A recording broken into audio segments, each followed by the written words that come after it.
Quick review.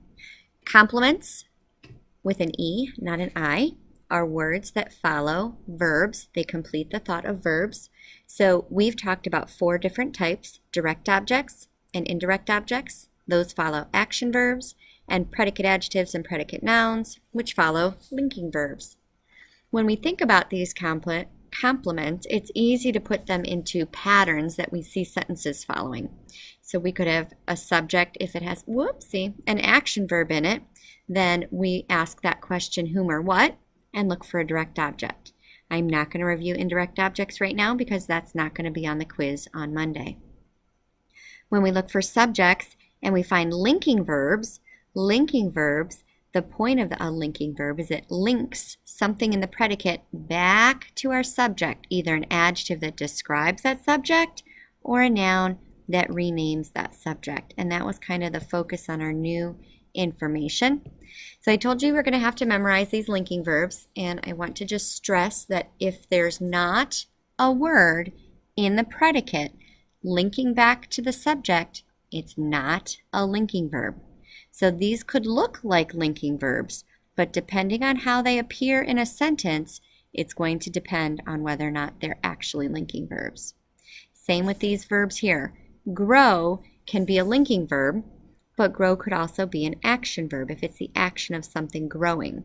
And so all of these verbs have the potential to be either linking or action. But you just have to think about how they're used in a sentence. So let's practice. I did a little review up here to help you remember that after an action verb, we might look for a noun that answers the question whom or what. And if we can find that, it's a direct object. Notice there is no sentence pattern that is subject plus linking verb plus do. It just doesn't exist. If we don't find an action verb, then we're looking for a linking verb. And a linking verb is followed by a word that has a noun that renames the subject or an adjective that describes the subject. And notice, there is not and never will be a sentence pattern that has subject plus linking verb plus direct object. All right, so for these sentences, what I want you to do is pause the screencast right now and go highlight any prepositional phrases, bracket any infinitives, get rid of the extra stuff right now. And then when you're done, replay. And this is what you should end up with. Okay, so looking at what's left in the sentence, Mrs. Culleton was so sad. The first thing I'm going to do is find my subject, Mrs. Culleton. Now I look for my verb. My verb is was, so I have to think, is it action or linking? I see a word in the predicate that's going to go back and describe Mrs. Culleton. Mrs. Culleton was sad. So if I have a linking verb, it's going to be followed by a predicate adjective if it goes back and describes the subject. In the next sentence, I see an infinitive up here, and there are some other words that kind of help modify or go along with that infinitive, so we're going to ignore everything up to the comma. That's a transition. So the sentence starts with, she bought Starbucks. Look for who's my sentence about. She.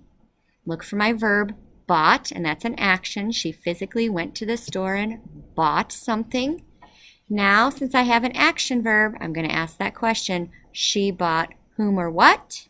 She bought Starbucks. And there's my direct object. In the next sentence, the line looked ridiculously long. No prepositional phrases or infinitives, so I think, what is the sentence about? A line. Now I look for a verb, looked.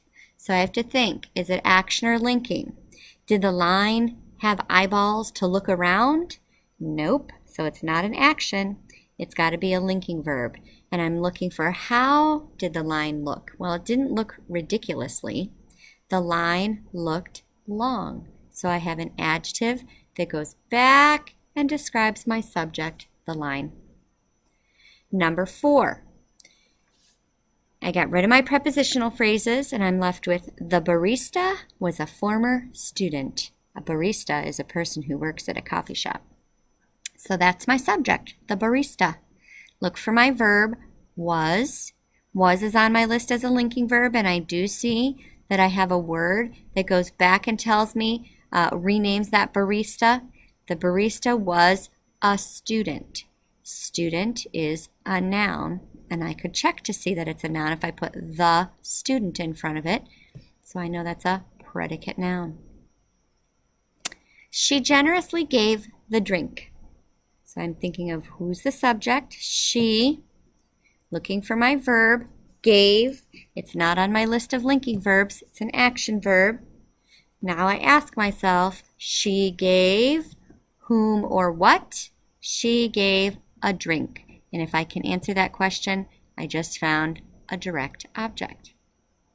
And then the last one, the day became wonderful. The subject is the day, looking for a verb, and the verb is became, and became is on my list of linking verbs, so I have to think about, is it used as a linking verb or an action verb? Is the day actually becoming something new? Is that an action? Which it's not.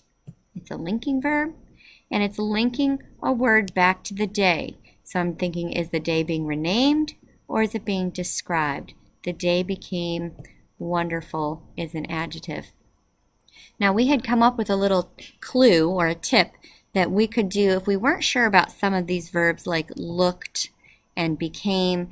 They're on our linking verb list that sometimes can be action verbs. So our hint was that if we could substitute another linking verb like is or are in place of it, then it's a linking verb. So let's go back up to this one.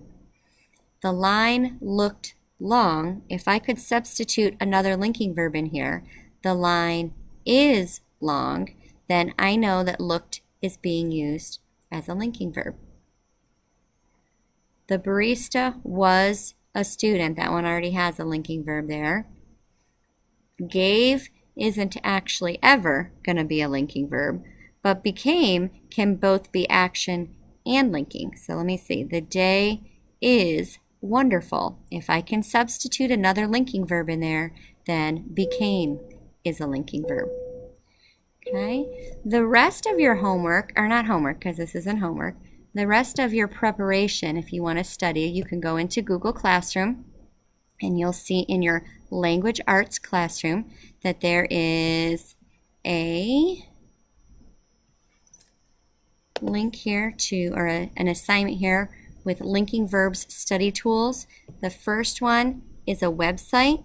You're going to have to log in with your Google Classroom. And then the other one is a Google Drawing.